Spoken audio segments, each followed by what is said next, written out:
नमस्कार दोस्तों। जैसा कि आपको पता ही है, कक्षा 12 की जो अंतरा भाग 2 है पुस्तक, उसमें हमारी टेस्ट सीरीज चल रही थी, जिसमें हमने 2 चैप्टरों के टेस्ट सीरीज ले चुके हैं। तो आज हम तीसरा चैप्टर यह दीप अकेला की टेस्ट सीरीज लेकर आए हैं। तो चलिए देखते हैं इनसे संबंधित संभावित प्रश्नों को कि कौन कौन से बन सकते हैं।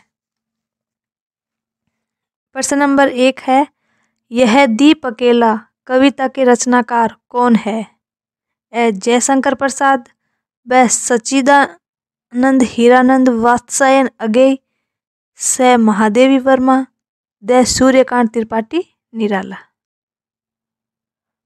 तो इसका आंसर क्या होगा बताओ? इसका जो आंसर होगा वो ब सच्चिदानंद हीरानंद वात्स्यायन अगेय। प्रश्न नंबर 2 है, यह दीप अकेला कविता अगेय जी के किस काव्य संग्रह से लिया गया है? ए बावरा अहेरी, ब इतलियम, स हरि घास पर क्षण भर, द आंगन के पार द्वार। वैसे ये चारों ही काव्य संग्रह है और ये अगेय जी के ही हैं। और यह दीप अकेला जो कविता ली गई है वो अगेय जी की बावरा अहेरी से ली गई है। तो हमारा एस राइट हो जाएगा। प्रश्न नंबर 3 है, अगेय जी की कविता में आए शब्द दीप और पंक्ति किसके प्रतीक है? ए व्यष्टि व्यक्ति, ब व्यष्टि और समष्टि, स समष्टि और व्यक्ति, द समष्टि और समाज। तो फटाफट आप कमेंट बॉक्स में इसका उत्तर दे दीजिए और मैं भी बता देती हूँ। इसका हो जाएगा सही ब। दीप तो है व्यष्टि का प्रतीक यानी कि व्यक्ति का प्रतीक, और पंक्ति जो है वो समष्टि यानी कि समाज का प्रतीक है। प्रश्न नंबर 4 है, किस कविता के माध्यम से अगेय ने व्यक्तिगत सत्ता को सामाजिक सत्ता के साथ जोड़ने पर बल दिया है? ए मैंने देखा एक बूंद, ब बावरा अहेरी, स यह दीप अकेला, द उपरोक्त सभी। तो जैसा कि अगेय जी की यह दीप अकेला ही है, तो इसमें से ही हो जाएगा यह दीप अकेला। इसमें व्यक्तिगत सत्ता को सामाजिक सत्ता के साथ जोड़ने का प्रयास किया है, यानी कि अकेला को एक को अनेकता के साथ जोड़ने का प्रयास किया है। नंबर 5 है, यह दीप अकेला कविता में निम्न में से कौन सा कथन असत्य है? इसमें हमें असत्य बताना है। ए दीप का पंक्ति में विलय व्यष्टि का समष्टि में विलय है। ये तो बिल्कुल सही है। दीप का पंक्ति में विलय होगा तो व्यष्टि का समष्टि में विलय। तो इस दीप को व्यक्ति के समान बताया गया है और पंक्ति को समष्टि के समान बताया गया है। तो ये पहला ऑप्शन तो हमारा सही है। और ब आत्मबोध का विश्वबोध में रूपांतरण, तो ये तो एक ही बात हो गई, ये भी हमारा सही है। स इस कविता के माध्यम से कवि ने समूहवाद का समर्थन किया है, ये भी हमारा सही है। तो जो असत्य हो जाएगा वो ये हो जाएगा कि दीपक समष्टि का व पंक्ति व्यष्टि का प्रतीक है। ये हमारा असत्य है क्योंकि इसका उल्टा हो जाएगा। दीपक तो व्यष्टि का प्रतीक है और जो पंक्ति है वो समष्टि का प्रतीक है। चलिए नेक्स्ट देखते हैं। प्रश्न नंबर 6, यह दीप अकेला स्नेह भरा है घर भरा मत माता मधमाता, पर इसको भी को दे दो। यहाँ दीप को किसको देने को कहा गया है? व्यक्ति को, ब पंक्ति को, स भगवान को, या द समाज को। तो इसमें हमारा हो जाएगा ब।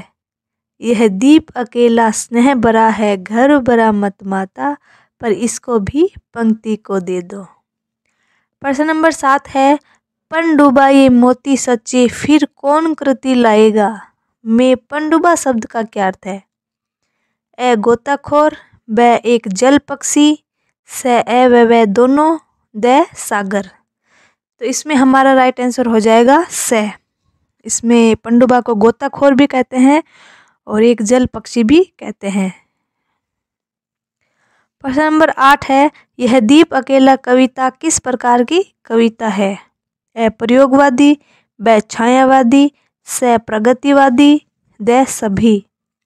तो इसमें दे तो हो नहीं सकता, सभी तो नहीं हो सकता, और जो हमारे अगेय है वो प्रयोगवादी कवि माने जाते हैं। तो ये हमारी जो कविता हो गई वो प्रयोगवादी हो गई, तो इसका ए राइट हो गया। प्रश्न नंबर 9 है, कविता में आए शब्द मधु, गोरस और अंकुर की विशेषताओं में कौन सा कथन सत्य है? तो मधु की क्या विशेषता है? इसे बनने में एक लंबा समय लगता है। मधु यानी कि शहद, और शहद को बनने में लंबा समय तो लगता ही है, तो ये हमारा सही हो जाएगा, ये भी सही है। गोरस, कामधेनु से प्राप्त होने वाले रस, दूध, दही, इन सब चीज़ों के बारे में यहाँ बात हो रही है, तो गोरस भी, ये भी वह भी हमारा सही है। स है अंकुर, अंकुर यानी कि पृथ्वी की कठोरता को फोड़कर बाहर निकलता है। हम कोई बीज धरती के अंदर जब बोते हैं तो वो जो अंकुर फूट के आते हैं ना, बस वो ही अंकुर है, तो ये भी हमारा सही है। और दे हो जाएगा उपरोक्त सभी सत्य है, तो इसमें हमारा दे सही हो जाएगा। प्रश्न नंबर 10 है, कविता में आए प्रकृत, स्वयंभू, अयुत शब्दों और उनके अर्थ से संबंधित कौन सा विकल्प सुमेलित नहीं है? ए प्रकृत यानी कि प्रकृति से उत्पन्न, ब स्वयंभू, स्वयं पैदा हुआ, स अयुत 10,000 की संख्या, द ब्रह्मा, ब्रह्म में पड़ा हुआ। तो यहाँ द हमारा असत्य हो जाएगा, ब्रह्मा ब्रह्म में पड़ा हुआ, नहीं, ये तो मैच ही नहीं हो रहा। जैसे स्वयंभू स्वयं पैदा हुआ, वैसे ही इसका अर्थ ब्रह्मा में भी आ जाएगा, तो ब्रह्मा का अर्थ भी स्वयं पैदा हुआ ही हो सकता है, तो इसका हमारा दे राइट हो जाएगा। प्रश्न नंबर 11 है, यह दीप अकेला कविता के संबंध में कौन सा कथन असत्य है? इसमें भी हमें असत्य कथन देखना है। तो इस कविता के कवि प्रयोगवादी है, बिल्कुल सही है, हमारे अगेय जी प्रयोगवादी कवि है। ब यह कविता अरि ओ करुणा प्रभा में काव्य संग्रह से ली गई है, तो यहीं पर ही गलत हो गया। हमने पहले दूसरे प्रश्न में ही हमने बताया था कि किससे लिया गया है, तो ये कविता जो ली गई है वो बावरा अहेरी से ली गई है, तो हमारा ब गलत हो गया। स कविता में प्रतीक व बिंब विधान का प्रयोग हुआ है, सही है ये भी।